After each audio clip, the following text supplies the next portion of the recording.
Gracias, Daniel. Bueno, mi nombre es Ana Vicente Ramírez y como dice Daniel, coordino la red de maestros Chisua. Chisua es un vocablo muisca que significa mochila, tejido de saberes.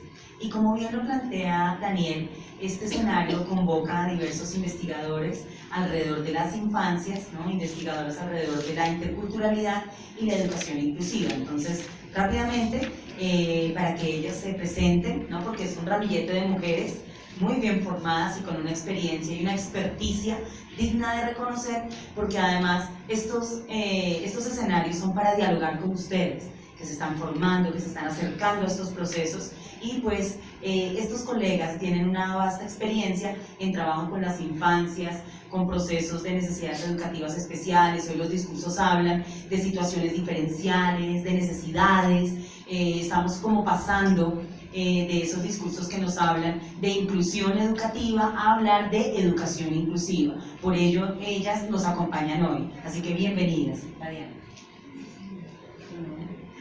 Buenas tardes, mi nombre es Diana Escorcia, yo soy docente de Secretaría de Educación de Primera Infancia. Soy docente de la licenciatura en Educación Infantil de la Universidad del Bosque y soy investigadora de la red Chisua, con la que he venido desarrollando proyectos conjuntamente con Anita desde hace aproximadamente 20 años. Infancia, vulnerabilidad, distintas capacidades en el aula, y recientemente una investigación en interculturalidad que además fue reconocida en el premio Marta Arango como ganadora. Buenas noches, yo soy Cecilia Mora, yo vengo de la Ciudad de México y tengo 18 años trabajando en educación especial, desempeñando diferentes funciones, desde maestra, directivo y asesor técnico pedagógico. Y bueno, tengo licenciatura en psicología educativa y maestría en educación. Y pertenecemos a la red de México de Libre.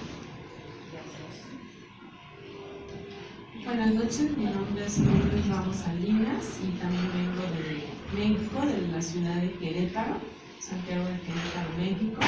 Y bueno, yo trabajo en educación preescolar ya desde hace 33 años.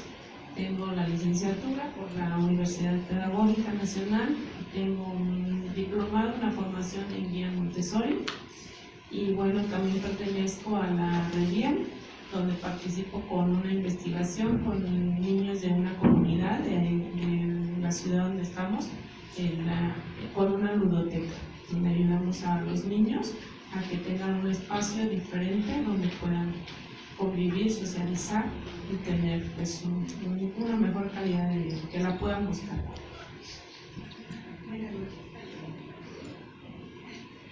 Buenas noches, mi nombre es Jimena Sánchez, soy licenciada en educación preescolar con maestría en educación, maestros investigadores en el nodo de infancias.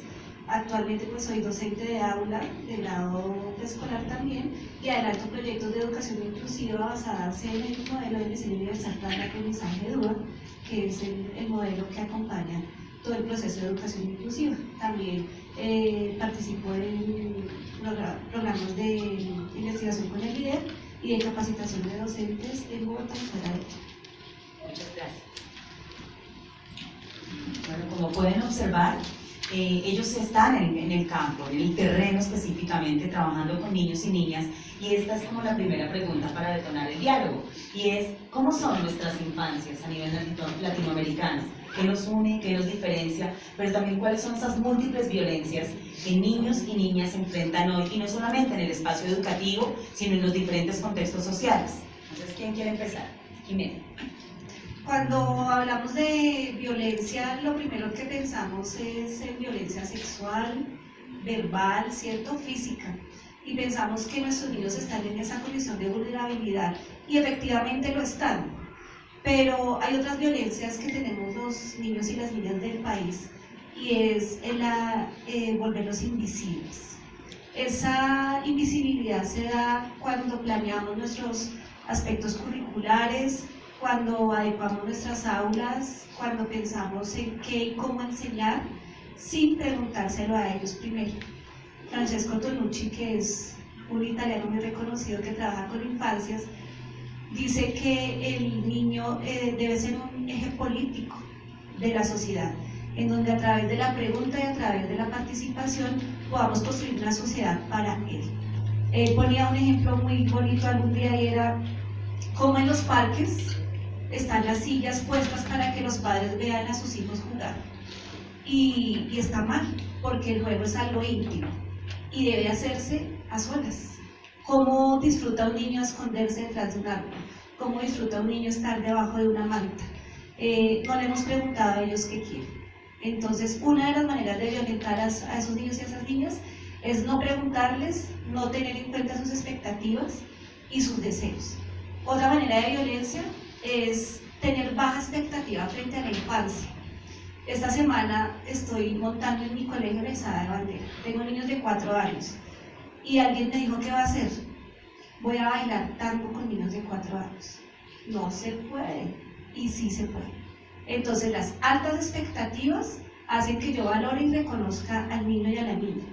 Además tengo que quererlo, además tengo que cuidarlo, además tengo que generarle toda la capacidad y todo el listado de derechos que están constitucionalmente adquiridos por ser un habitante de la sociedad.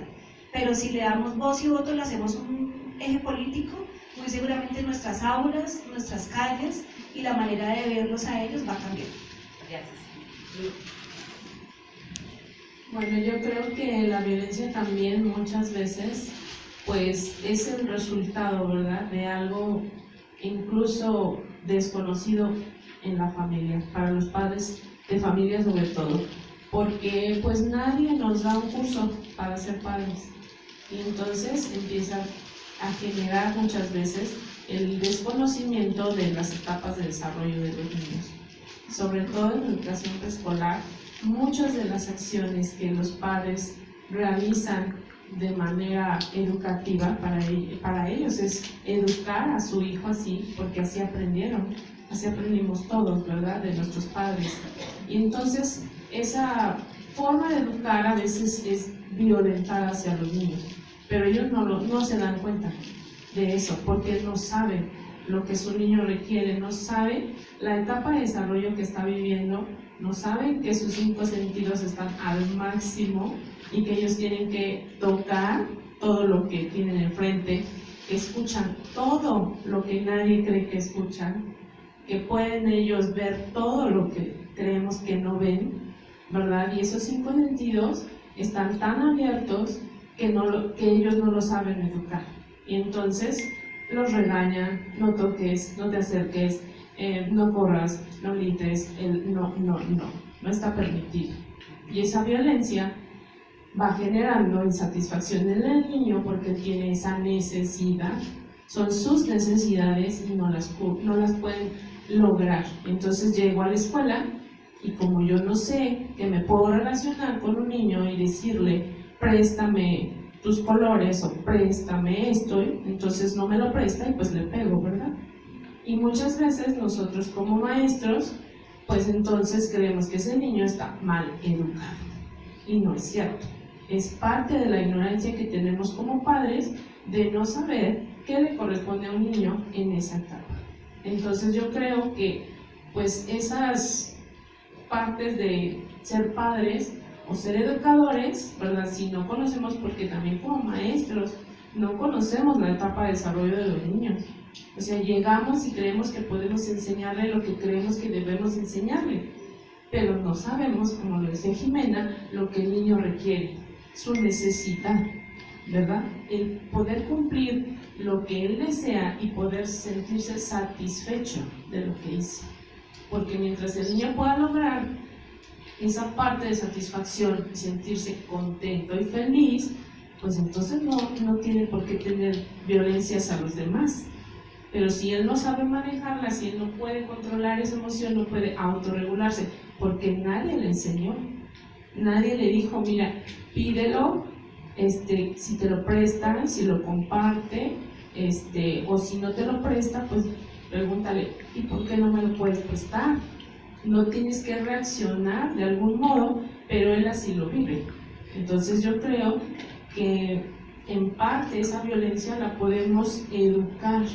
Eso que nosotros muchas veces como maestros creemos que el niño viene mal educado, ¿verdad? Y muchas veces creemos que ni siquiera nos corresponde a nosotros educarlo porque es que el papá tiene que educar, yo nada más enseño. Y no es cierto.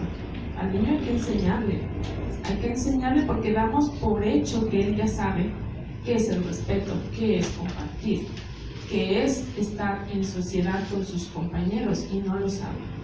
Entonces hay que enseñarlo. ¿Para qué? Para que la violencia no se genere, sobre todo en esa etapa tan importante que es el desarrollo de la personalidad de los 0 a los 8 años. Y si en ese momento nadie les enseña, su personalidad así va a crecer.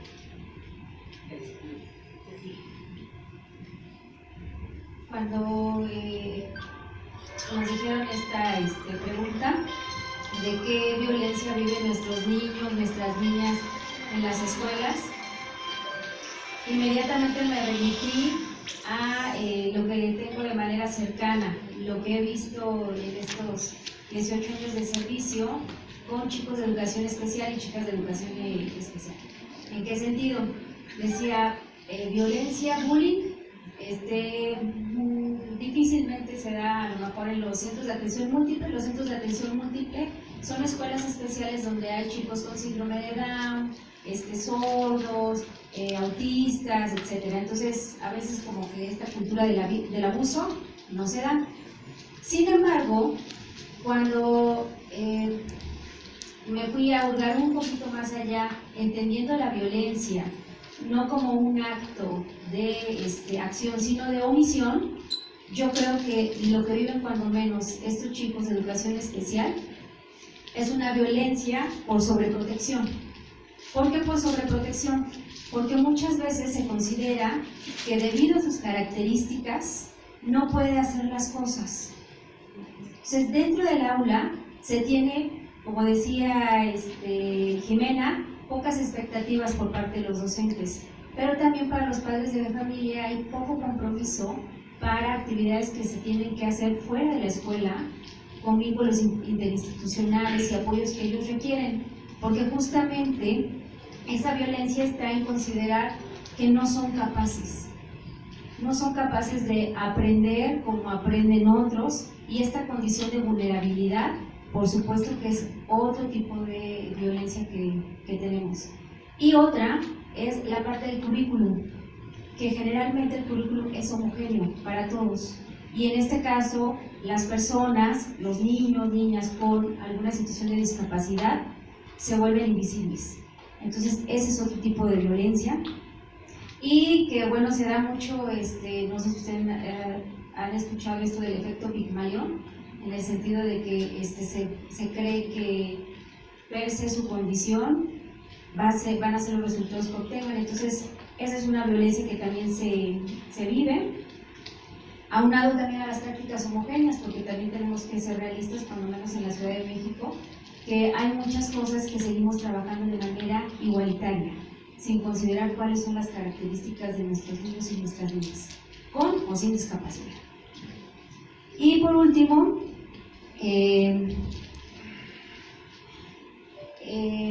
aun cuando nosotros ya estamos en un modelo educativo inclusivo, nos referimos nosotros a algo que se llama modelo social de la discapacidad.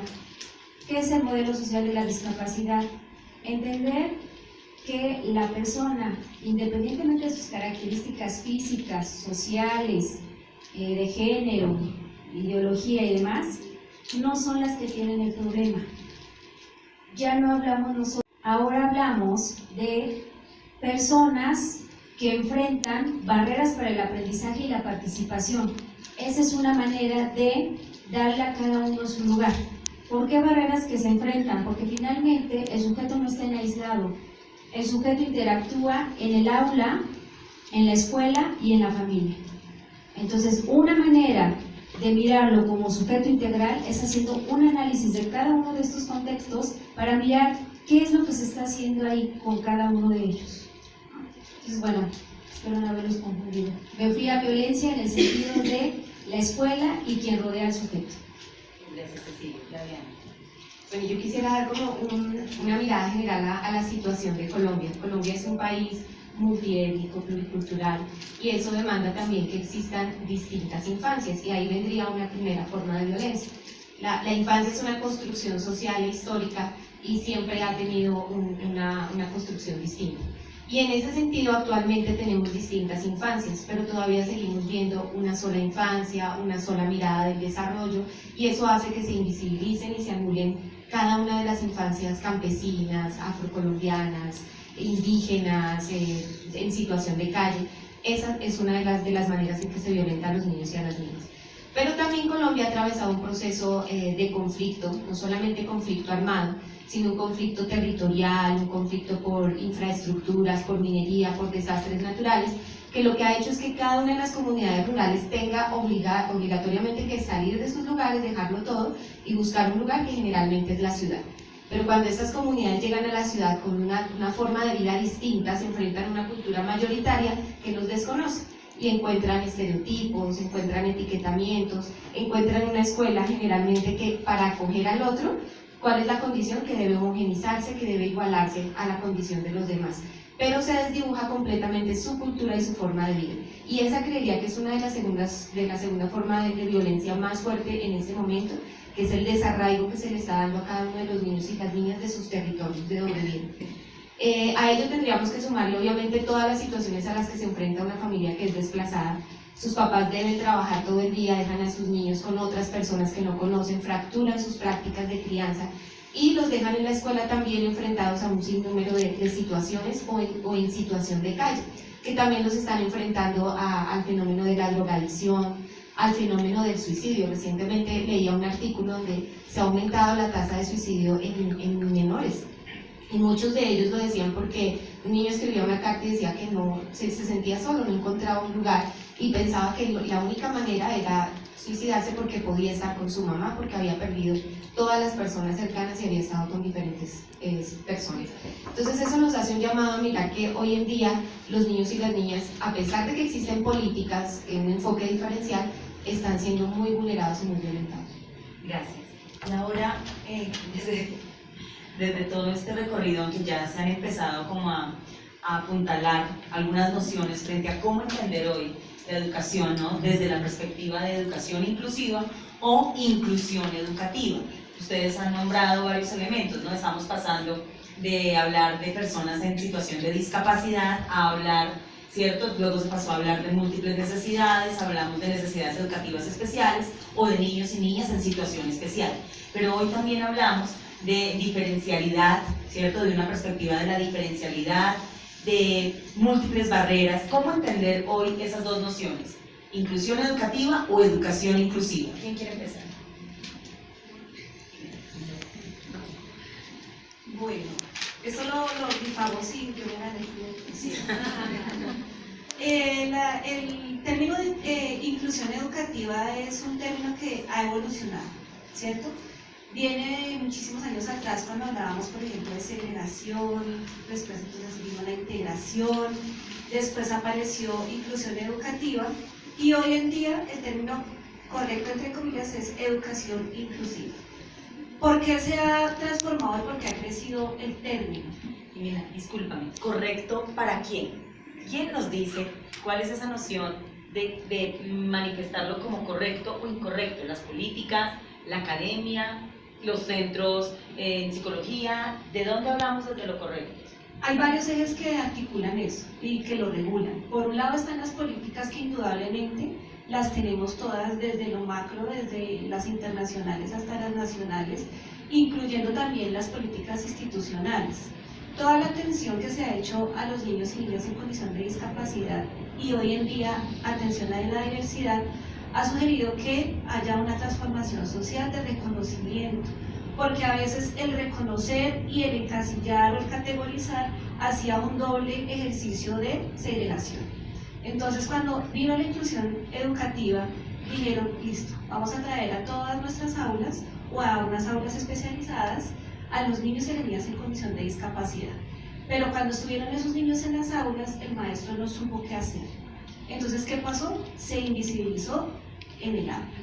Esta inclusión educativa lo único que hizo fue traer al aula a los estudiantes, nada más.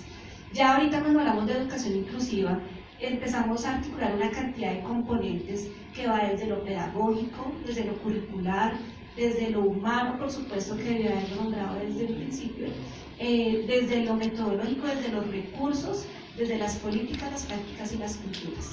Sabemos que existe un autor muy conocido, digamos, que es el que está ahorita trabajando más este término, que es May Naisco, y él habla de 3 grandes dimensiones que tenemos que desarrollar para tener un verdadero proceso de educación inclusiva. Son las prácticas, las políticas y las culturas. Las prácticas, todo lo que el maestro puede hacer desde el aula, desde su currículo. Las políticas, todas las políticas transversalizadas desde lo internacional, lo nacional y lo institucional, que desarrolla toda mi práctica con base en los derechos y la garantía de los derechos a ser acogidos y que permanezcan, y a que además se le dé una educación de calidad a todos y a todas, no solamente a los niños en condición de discapacidad. Y finalmente, las culturas, que es en mi apreciación personal lo más difícil, y es hacer ver al otro que tenemos que aceptarlo, hacer ver al otro que la diversidad es una riqueza, y hacer ver a mí mismo como profesional que yo puedo cambiar ese paradigma de que es muy difícil, es imposible hacer una educación inclusiva. Entonces recojo los 3 ejes que habla May Naisco, que son políticas, prácticas y culturas. Aquí específicamente en Bogotá, la Secretaría de Educación, ellos tienen una cosa que se llama el enfoque diferencial. ¿Qué es lo que hace el enfoque diferencial? Organizar a los grupos poblacionales para ejercer proyectos.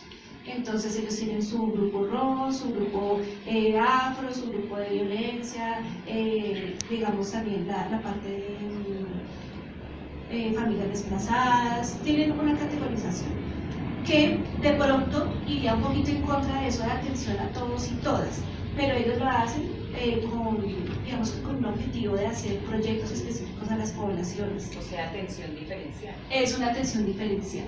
¿Qué es lo que pasa allí? Ellos organizativamente, digamos, para hacer toda la parte técnica, hacen que estas poblaciones estén, digamos, divididas. Pero hay personas que pueden pertenecer a 1, a 2 o a 3, porque yo puedo tener una discapacidad visual, además ser indígena y además tener violencia o desplazamiento forzado, por ejemplo. Entonces ya en el marco de la educación inclusiva, lo que ellos dicen es, se reconocen todas esas poblaciones y toda esa digamos que categorización, pero cuando ellos llegan al aula y hablamos de educación inclusiva, esa categorización desaparece. Y todos y todas hacemos parte de un mismo proceso de educación en donde tengo que mirar el currículo, donde tengo que mirar mis políticas institucionales articuladas con las nacionales e internacionales, y además el voz a voz, el llamado al otro, que lo enmarcaría yo en una gran palabra muy importante que se llama humanización. La educación inclusiva para mí es el proceso de humanización de la escuela con una atención de calidad. Bueno, yo me voy un poco más al día, a la cotidianidad de la labor como educadora, en esa inclusión que tenemos muchas veces los maestros con los niños, a veces no necesitan una barrera o una discapacidad, sino incluirlos en el día a día. Porque si muchas veces los niños, entre ellos, llegan con alguna situación de casa, ¿verdad? El niño que se la pasa llorando, o el niño que se la pasa enojado, o el niño que llega sucio, ¿verdad? El niño que no se sabe limpiar la nariz, y si nosotros en ese campo no sabemos incluirlos en el día a día, pues también ellos sienten que no pertenecen a ese lugar, ¿verdad? Porque muchas veces los mismos niños, entre ellos, ¿verdad? El que huele mal, el que le pasó esto, y no sabemos a veces cómo incluirlos. Y para mí la inclusión, pues es que participen todos, que todos los niños puedan tener una decisión, que puedan tener una elección, que puedan tener una participación, y muchas veces no vamos tomando en cuenta esa inclusión porque no lo registramos. A veces siempre hacemos que participe pues el que más levanta la mano, el que más seguridad tiene, el que más está atento, el que se comporta muy bien, y entonces esa inclusión de aquellos niños que no distinguimos o que no observamos, ¿verdad?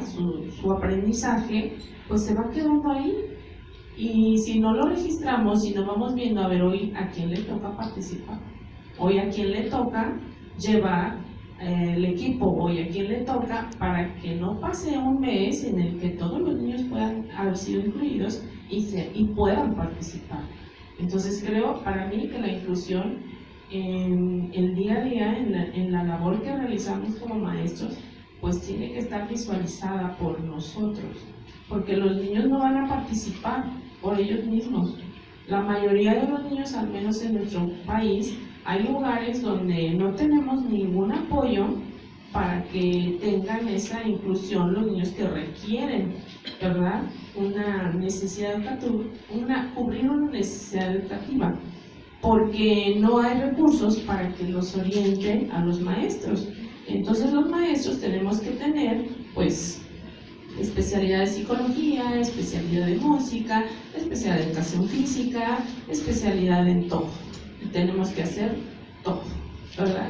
Y entonces lo que te va dando, pues, es el ir descubriendo, el ir investigando cómo ayudo a este niño a que pueda participar de manera como todos.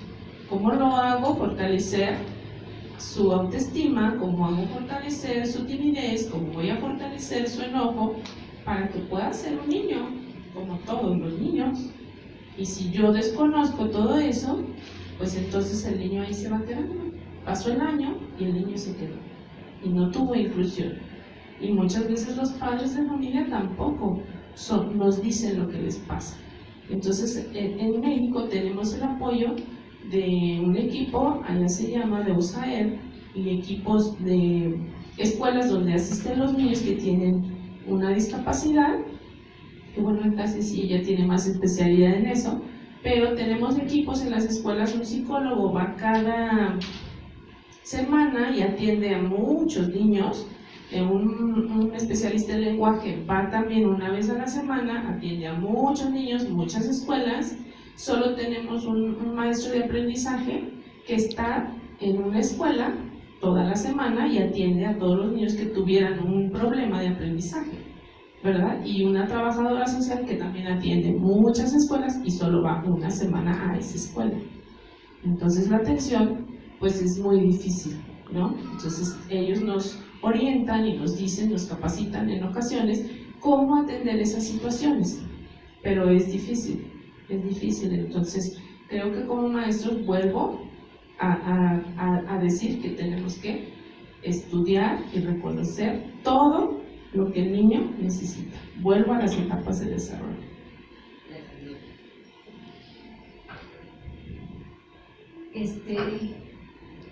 Inclusión, educación inclusiva. Si bien es cierto, tiene que ver con el temario abierto, el índice de inclusión y todas estas referentes internacionales y políticas internacionales para hacer visible lo invisible, que siempre lo diverso, no actualmente, sino a lo largo de nuestra historia, siempre ha sido sujeto de señalamiento. Esa es como la parte de los antecedentes que tenemos entre la inclusión y la educación inclusiva. ¿Qué nos pasó en México? En México pasaba que uno de los antecedentes de la educación especial, porque generalmente la diversidad se ha englobado en esta parte de la educación especial, todos aquellos que tenían un CI, un coeficiente intelectual por debajo del esperado para la edad, se incluían en escuelas que muchas veces eran de manejo psiquiátrico. Podíamos tener ahí chicos Down, podíamos tener ahí autistas, podíamos tener también esquizofrénicos, psicóticos, ahí va todo lo que era diverso, todo. Poco a poco hemos ido tratando de ser tolerantes, entre comillas, con esta parte de la diversidad. Sin embargo, todavía nos falta muchísimo, coincido en esta parte de las culturas, pero sobre todo, cuando se quiso hacer la primera inclusión, que nosotros lo denominamos en los años 80 integración educativa, fue que con la política educativa se decía que aquellos chicos, chicas que estaban en educación especial podían ir a la escuela que ellos quisieran con una alternativa de grupo que se llamaban grupos integrados y tenían un maestro especialista y podían estar compartiendo con alumnos regulares, pero seguían teniendo un maestro especial. Después, esto se cambia con la Convención Internacional de los Derechos de las Personas con Discapacidad. ¿Y qué se genera ahí? ¿Qué tipo de política? Esto que les contaba hace un ratito con respecto a la educación inclusiva, donde se dice que todos tenemos derecho a asistir a la escuela que mejor nos plazca. Y no importa, en México se dice, que tenga o no equipo de USAER o UDI, que haya especialista en aprendizaje, en psicología, en lenguaje, no importa, porque la política lo que dice es que se tienen que considerar las características de aprendizaje, ritmo, estilo, condiciones sociales y dar una respuesta educativa de calidad y de equidad. Así se refiere. Políticamente lo correcto es eso. Sin embargo, pues obviamente nos hemos enfrentado ya en la realidad que la parte de la integración y la inclusión es darles la oportunidad de que están en el aula, pero no dar una respuesta educativa. Eso es lo que nos estamos encontrando. Y al hacerlos nuevamente depositarios de una dificultad, implica que no entremos a esta parte de la inclusión. ¿Por qué? Porque nosotros en particular cuando se trata de chicos, por ejemplo, autistas, que se integran a aulas regulares, se tiene que hacer un análisis contextual del aula, es decir, cuál es el estilo de enseñanza del docente, qué tipo de actividades promueve, qué recursos utiliza. Hacemos todo un análisis en el sentido de la intervención, cómo los evalúa, etc. Pero también hacemos a nivel escuela, para esta parte de las políticas desde la institución, qué ofrece, ¿no? Y la parte de la familia. Y la verdad es que lo que nos hemos encontrado es que es muy difícil conciliar entre lo que el maestro hace, lo que la escuela quiere y lo que los papás desean. Entonces, esa parte de la inclusión nos sigue quedando grande. Sí, al igual que mis compañeras, pienso que es bastante compleja la situación. En el caso de Colombia, por ejemplo, se ha avanzado mucho en el tema de inclusión, pero pensado más desde la discapacidad.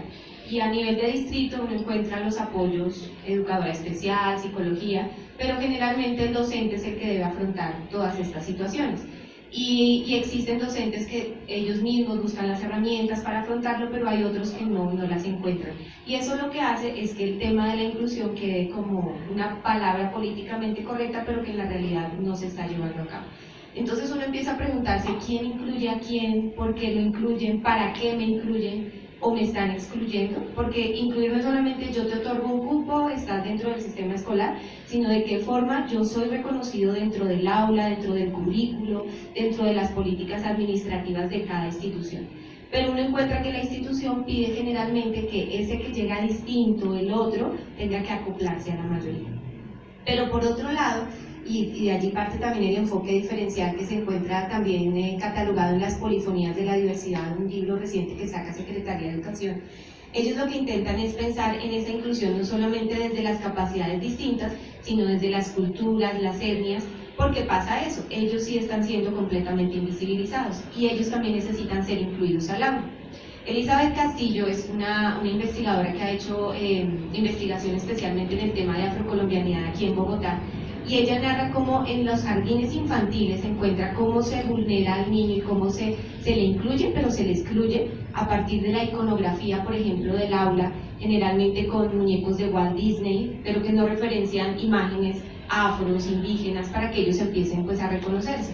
A través de los textos escolares uno encuentra también que hay una invisibilización completa de lo que es el otro, a través de los estereotipos y del mismo currículo quedan invisibles. Entonces uno allí empieza a preguntar, la inclusión no está dando la garantía que necesita, y por eso hoy en día se empieza a hablar más de diversidad, de diferencia, de alteridad, como un término que es mucho más acogedor. Escliar menciona que el acoger al otro debe ser como una hospitalidad, Cuando yo acojo a alguien en mi hogar, yo trato de darle lo mejor, que se sienta bien, la mejor cama, y él habla en esos términos. Cuando yo incluyo a alguien, debo tratarlo como si lo estuviera hospedando en mi propia casa y para eso. Bueno, y tú acá planteas como ese vínculo para poder hablar de interculturalidad. Uno diría, la educación inclusiva va por un lado y los diálogos con la interculturalidad van por otro, o cómo podemos tejer puentes, máxime cuando, por ejemplo, en nuestro país se habla de grupos minoritarios, de grupos más vulnerados. Entonces hay que establecer un diálogo cultural con estos grupos étnicos minoritarios, que serían las personas en condición afro, las personas en condición indígena, bueno, y todos los demás. ¿Acaso no tenemos una condición de etnicidad propia? Entonces, bueno, ¿ustedes qué piensan al respecto?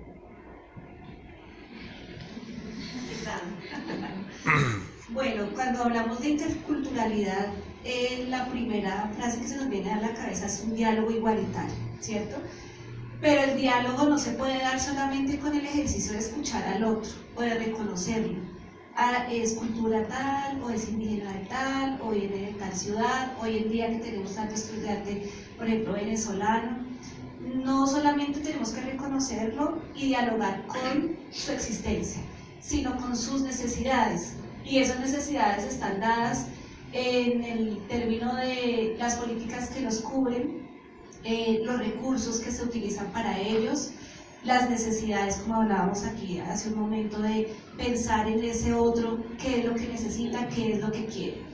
Esta interculturalidad la asociamos directamente con las culturas indígenas, pero también traemos una cultura de la casa, de nuestros barrios, de nuestra manera de ver el mundo, de nuestra manera de percibirlo a través de nuestras capacidades y de nuestras necesidades. Este reconocimiento hace que el aula, por ejemplo, deba transformarse, que todo lo que yo esté diciendo y haciendo lo reconozca y además lo enriquezca, porque a veces quedamos en la bondad de decir, yo te reconozco, yo sé de dónde eres y tú hablas de tal manera, pero no pasa nada frente a eso. Por ejemplo, aquí traigo a colación el bilingüismo. Uno habla de bilingüismo y lo primero que piensa es español e inglés. El bilingüismo es todas las lenguas maternas. O la alternancia, ¿no? Exacto, de esas lenguas maternas, y además también puedo incluir ahí la lengua de señas, por ejemplo, o el braille. Todo eso hace parte de ese proceso de bilingüismo.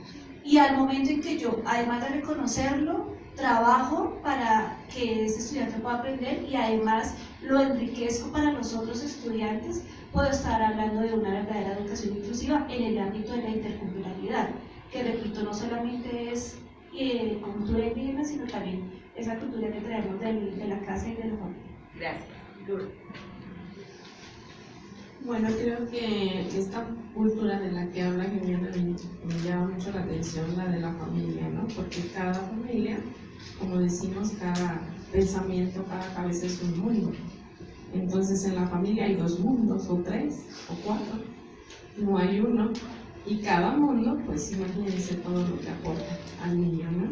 Y en esta etapa en la que él se encuentra, que para mí quiero resaltar siempre que la primera infancia, pues va a ser la más importante de su vida, ¿verdad? Si no generamos ese acercamiento a la cultura de su entorno, de su contexto, de su familia, de su país, pues si no la generamos nosotros, pues ¿quién la va a generar, no? Ellos están inmersos en el mundo ahorita de la tecnología, pero no pueden ir a ver una mariposa cómo nace, no pueden estar a lo mejor en un lugar donde puedan ver los pájaros, las mariposas, escuchar el sonido de diferentes animales, porque todo lo tienen en una computadora.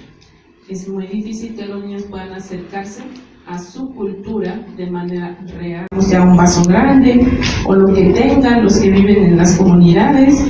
Todos los niños se adaptan a la vida del adulto, pero nadie hace nada por el niño pequeño. ¿Por qué? Porque sería muy costoso, ¿verdad? Pero él se tiene que adaptar a todo. Y entonces nosotros muchas veces, pues como sociedad, no tomamos en cuenta que él requiere de otras cosas y sobre todo compartir lo que es. En la escuela tenemos que enseñarle que esa forma de vida que tiene la puede compartir y que no necesita esconderla, que no necesita sentirse inhibido por lo que es. Entonces siempre hay que compartir con ellos lo que son, lo que tienen y lo que aprenden en su hogar. Gracias. Antes de darle la palabra a Cecilia, les pedimos que vayan alistando sus preguntas para que por favor ahorita podamos entrar en diálogo con los panelistas. Cecilia. La interculturalidad nosotros la vivimos un poco diferente en la Ciudad de México. Para nosotros el indígena sí es nuestro mejor aliado para recuperar nuestras lenguas originarias, ¿no? Entonces la verdad es que no sé cómo le llaman aquí, pero nosotros levantamos así de las piedras, de lo que sea, buscar ese tipo de población y tratar de que no sea... a veces para ellos es vergonzoso que hablen una lengua materna indígena. Entonces lo que tratamos de hacer nosotros es darle un giro en el sentido de considerar eso valioso y enriquecerlo desde el aula. Trabajamos un programa que se llama Intercultural Bilingüe para que ellos tengan como su primera lengua, su lengua materna, la indígena, y como segunda lengua el español. Entonces un poco lo que nosotros hacemos es justamente recuperar esto que de alguna manera se consideró denigrante y estigmatizante para que sea algo que realmente nos represente a nivel cultural. Entonces más bien nosotros estamos a la cacería de la interculturalidad, ver cómo podemos trabajar con chicas y chicos de comunidades indígenas. Aquí en el caso específicamente de Bogotá también se ha hecho como un adelanto bastante fuerte frente a lo que es la interculturalidad, y quisiera mencionar las casas de pensamiento intercultural indígena, donde se empieza a reconocer la infancia indígena. Están pues obviamente con maestras, educadoras infantiles, pero invitan a los sabedores, es decir, a los abuelos, para que ellos sean los que reafirmen las prácticas de crianza, la cosmovisión propia. Lo que se trata no solamente en la interculturalidad es de que estemos todos, porque sería una multiculturalidad, sino que yo pueda reconocer al otro, pero también pueda reconocerme a mí mismo, desde una horizontalidad, es decir, que no exista una cultura por encima de la otra, sino que pueda existir un diálogo. Pero para existir un diálogo, yo tengo que saber quién es el otro. De Sousa dice, para conocer al otro tengo primero que reconocerlo, y eso requiere una justicia epistémica. La justicia epistémica es que yo también sea capaz de reconocer cuáles son los saberes que traen cada una de esas comunidades.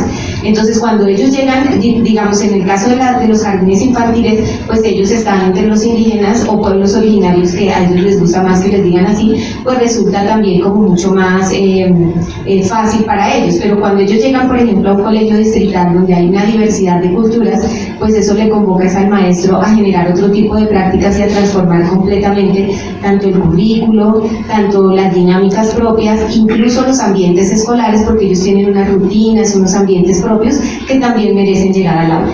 Y eso le implica a uno también no solamente trabajar con las infancias, sino también empezar a reconocer a la familia. Uno tiene que saber de dónde vienen, por qué, cuáles son sus saberes, y en esa forma se forma un aliado muy importante para empezar a construir la interculturalidad, que no es solo papel de la escuela, sino que es también papel de la sociedad, del Estado, de todos. Bien. En este momento, y vale destacar que no han sido las secretarías ni los ministerios de educación los que han empezado a tejer estos puentes con las comunidades originarias para poder reconocer que hay casas de pensamiento y pues en este momento las promueven. Sin embargo, todo ello viene de estos procesos de educación propia de las comunidades, ¿no? Y entonces la Secretaría se ha dado a la tarea de reconocer cómo desde las mismas comunidades propias se están generando procesos de educación propia, casas de pensamiento, sus propios jardines, sus propios procesos de pensamiento, de recuperación de memoria y de tradición histórica, ¿no? Aquí el llamado es a entrar en diálogo con las comunidades. Tenemos muchísimo que aprender, porque siempre estamos intentando occidentalizar sus procesos, sus formas de vida, y aquí tenemos es que salir de esos procesos de colonialismo, ¿cierto? Y de creer que desde nuestro estatus, pues, y nuestra estructura social, vamos a dominar y a enseñarles a ellos que no saben y que son incivilizados, ¿no? De hecho, Tatiana plantea que esa justicia epistémica también pasa por una justicia social y cultural que nos debe llevar a establecer esos diálogos culturales con las comunidades para poder entender estos procesos de tradición, sus propias cosmogonías, ¿no? Sus formas educativas originarias. Entonces, ahora sí damos lugar a sus preguntas. ¿Quién tiene preguntas para hacerle a los panelistas?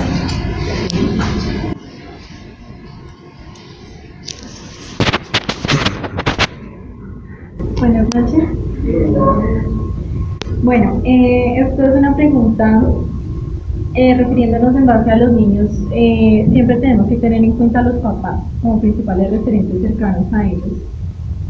Y es cómo se puede incluir, cómo se incluye a los padres dentro del proceso educativo y de inclusión de los niños. O sea, que la responsabilidad no recaiga solamente sobre los maestros, los psicólogos, los educadores especiales, sino que también incluyan a los padres dentro de ese proceso.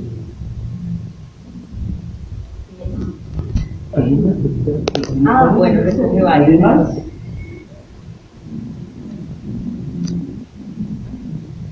Vamos a recoger 3. Bueno. Y de pronto reconocer si hay algunas oportunidades, si bien decías, pues nació desde el Estado el ejercicio de acompañamiento y formación, pero si hay algo que se pueda hacer o ya alguna ruta para lo que es la educación y pues la formación para educar inclusivamente.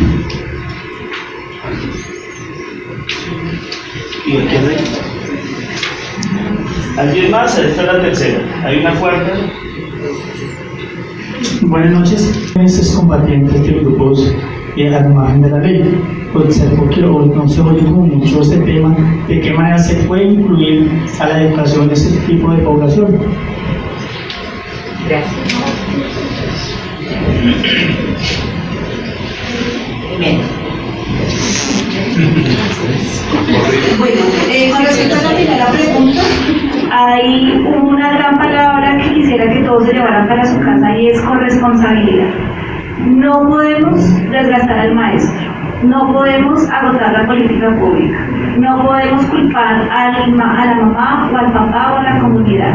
Si no estamos articulados todos, alguno va a hacer una gotera en donde se nos va a quebrar.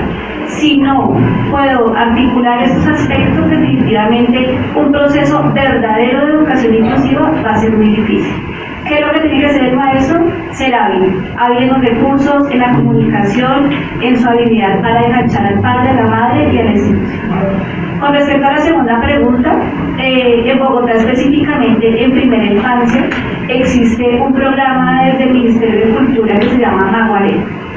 Este programa del Ministerio de Cultura tiene todo su objetivo planteado en recuperación cultural de niños y niñas de primera infancia. Ellos tienen algo muy bonito y es que hacen eso a través de una plataforma digital. Entonces están los cantos, los arrullos, está todo por ejemplo en YouTube. El maestro que tenga en su aula tiene el recurso. Tengo un niño de tal comunidad, ahí está toda la información. Desde el Ministerio de Cultura, Maguaré es el proyecto y Maguaré es la plataforma. Y con respecto a la última pregunta, en la Secretaría de Educación del Distrito existe el enfoque diferencial y uno, digamos, de sus componentes o de su organización del grupo poblacional está, por ejemplo, los estudiantes, niños o niñas víctimas del conflicto armado, que también incluye a los excombatientes. Ellos tienen proyectos específicos. Cuando hablamos de educación inclusiva, no estamos diciendo solamente para estas dos que usted acaba de nombrar. Se supone que es una intervención para todos y todas. La Secretaría el año pasado lo nombraba Daniel, sacó el decreto 1421 en agosto de 2017 y es exclusivamente para niños, estudiantes en condición de discapacidad.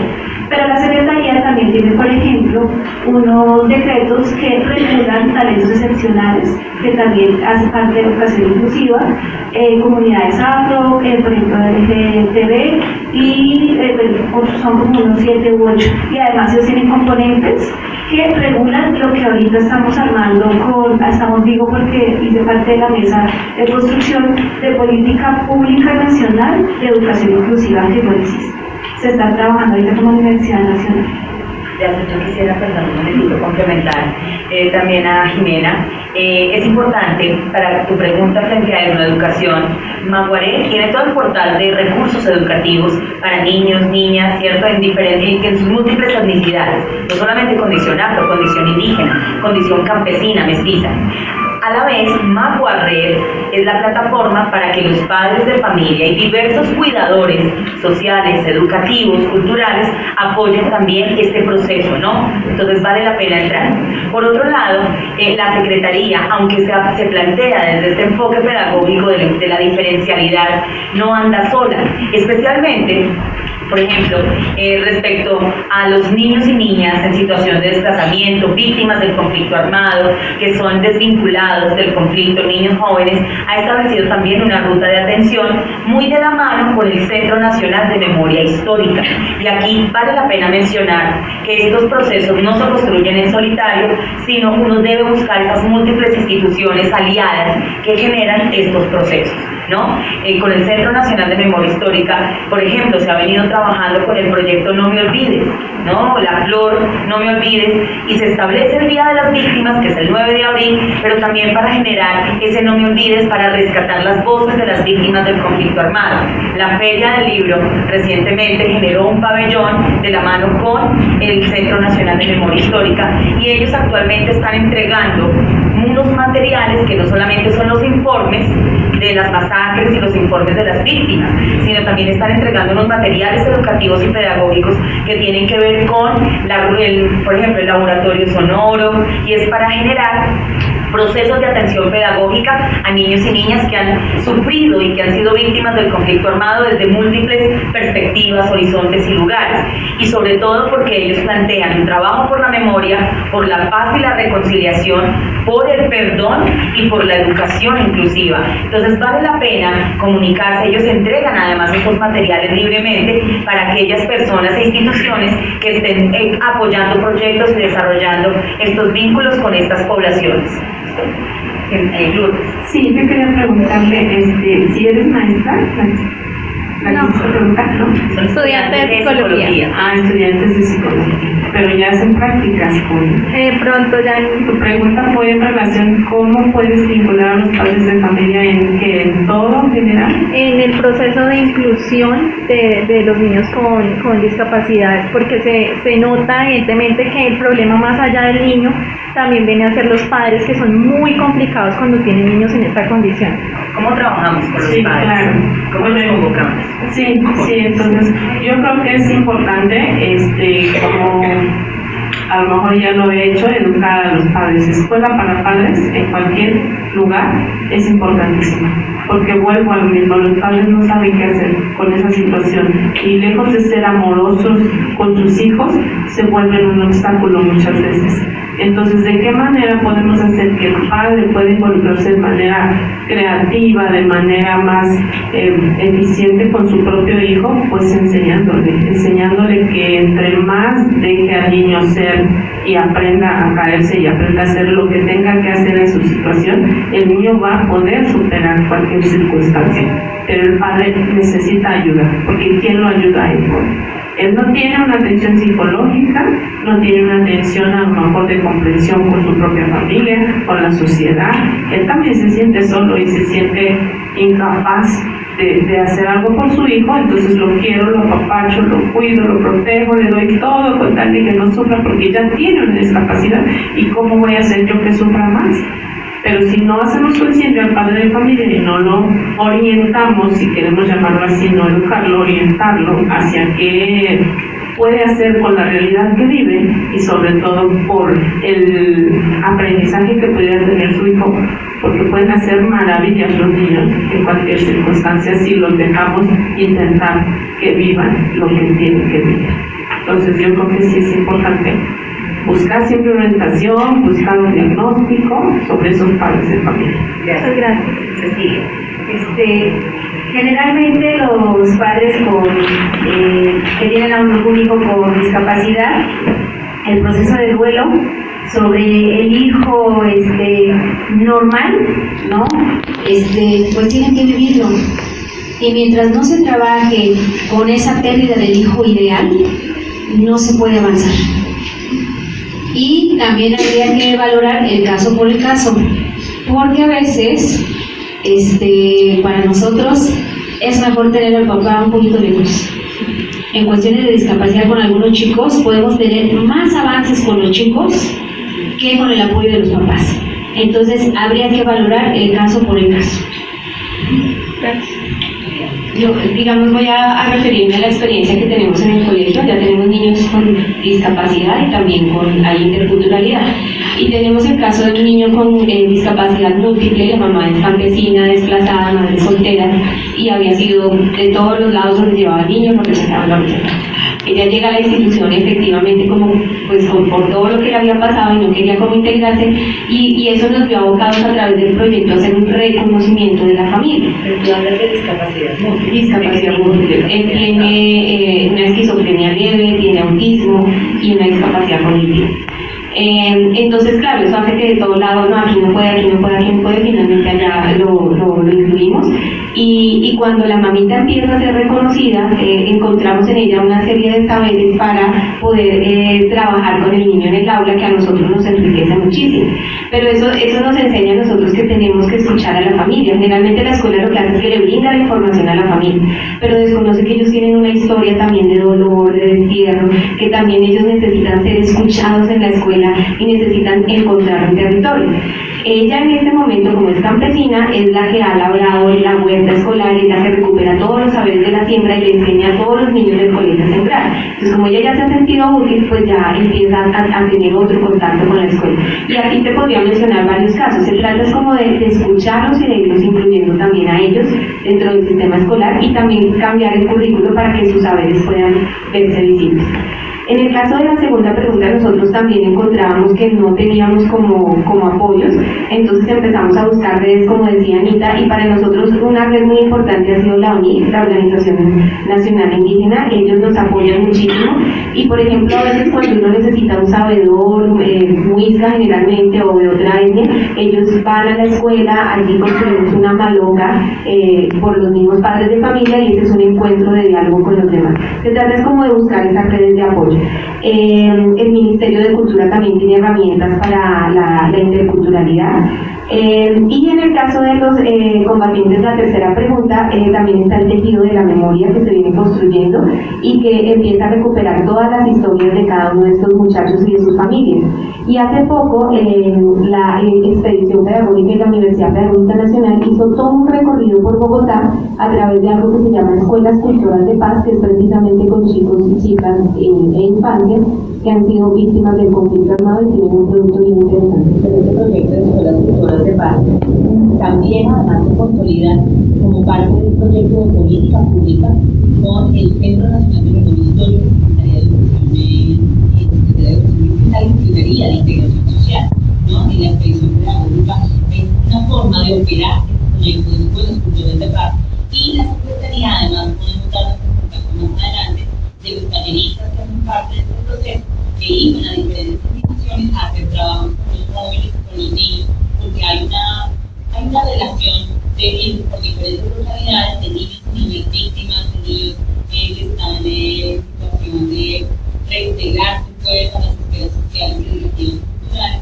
y este trabajo con los también es muy interesante en el proceso. También para darle la palabra a la profesora María Elena Ramírez, que es doctora en educación, que viene desarrollando un proceso muy interesante, de hecho debió haber estado acá en la mesa de panelistas, un proyecto denominado Biografías de la Infancia, que tiene que ver con los pueblos indígenas de la etnia Quimera Caquín de Domino Antioquia. Hemos matizado que es el maestro, que es la labor. Nosotros no podemos hacerlo solos, y nosotros necesitamos de ustedes, que son investigadores sociales desde el campo de la psicología, pero también necesitamos tender lazos con los sociólogos, con antropólogos. ¿Por qué? Porque nuestra intencionalidad pedagógica la construimos de la mano con ustedes, que están en los entornos, en los territorios, que conviven también con las familias. Entonces aquí el llamado es a establecer este tipo de diálogos académicos que trasciendan a los diálogos en la acción educativa y formativa, y así no seamos, ustedes no sean maestros, hay una labor social social, hay una misión formativa. Para eso somos investigadores sociales. Agradecemos el espacio, Daniel, y esperamos que esto redunde en otro tipo de procesos para seguir estableciendo vínculos por ese sentido de lo humano que nos convoca. Bueno, ¿me escuchan? Sí. Muchas gracias a ustedes. Creo que ha sido muy interesante a través de sus experiencias poder reconocer este ejercicio, que es un poco complejo en la medida que implica hacer una ruptura con esas normalidades que con las cuales nos hemos criado y ha sido como nuestro devenir histórico. Quiero decir sí una conclusión frente a este evento. Este fue el evento de la redundancia. ¿Ustedes saben por qué? Ningún proceso educativo puede estar sin una visión relacionada con la inclusión y la interculturalidad. Educación implica eso, si no, no es proceso educativo. Entonces ya venimos haciendo unas reflexiones críticas sobre este proceso de la educación inclusiva. Ya no estamos en ese lugar, ese tránsito que nos mencionó Jimena, frente al tema de lo que fue la educación, la segregación, la integración y la educación inclusiva. Ya incluso se está haciendo una ruptura con él, porque hablar de educación es hablar de eso, de la inclusión y la interculturalidad. Entonces terminamos poniéndole etiquetas a algo que nosotros deberíamos desarrollar por gestión propia. Para finalizar, los invito a que revisen ese decreto del 1421, que no solamente va a impactar a las poblaciones con discapacidad. Eso es una situación que debemos analizar. Se los voy a explicar por qué. Existe el diseño universal de aprendizaje, que es una obligatoriedad que tienen todas las instituciones de educación. El decreto es un decreto que tiene fuerza de ley, porque está regulando una ley estatutaria que es la 1618. Y es muy importante porque todas las instituciones, incluso las instituciones de educación superior, todas las que se encarguen de la función de la educación, tienen que hacer diseños universales de aprendizaje. Deben existir en eso. Pero también deben existir lo que son los planes individuales de aprendizaje, planes individuales de ajustes razonables. ¿Qué son los planes individuales de ajustes razonables? Aquella persona que con el diseño universal de aprendizaje no pueda, ¿sí?, aún acceder universalmente a su derecho a la educación, pues tiene que hacerse un ajuste razonable. Pero también existe un tercer elemento que es el motor de transformación, y son los planes de mejora. Ese plan individual de ajustes razonables que se debe realizar en cualquier institución debe insertarse en el diseño universal de aprendizaje de la institución a través del plan de mejora. Pero les cuento, esto es para las personas vamos a decirlo entre comillas, discapacidad. Pero si una persona no entiende álgebra, no tendría el derecho de tener un plan individual de ajuste razonable, pues van a llegar las tutelas para buscar la igualdad, y a través de esta búsqueda de la igualdad vamos a generar un motor de cambio en relación a lo educativo.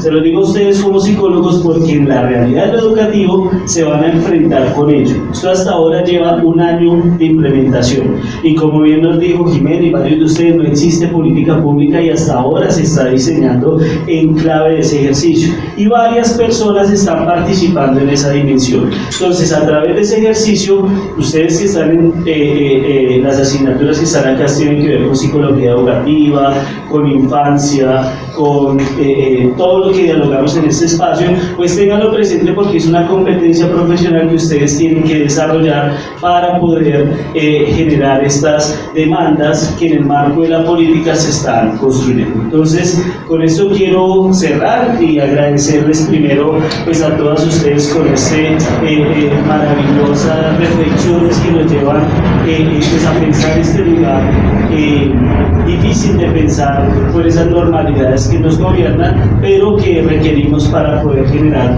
un mundo más justo. Entonces, pues les pidamos con un aplauso a las panelistas. Gracias a ustedes por escucharnos. Queda abierto el espacio. Recuerden que esta es una red viva, abierta. Participen de los semilleros de investigación. Son abiertas, no son redes cerradas. Las puertas están abiertas para poder, desde sus espacios de formación, poder aportar a estos escenarios de construcción de un mundo mejor para todos, y qué mejor que hacerlo a través de la educación. Entonces, feliz noche. Vale, van a venir una serie de actividades. En el año 2020 vamos a tener, yo creo que ustedes como estudiantes se vinculen. El semillero donde me pueden buscar es el semillero de IAP. Tiene cupos limitados, porque es un semillero, aquí solamente tengo una estudiante que es Margarita. Margarita todos los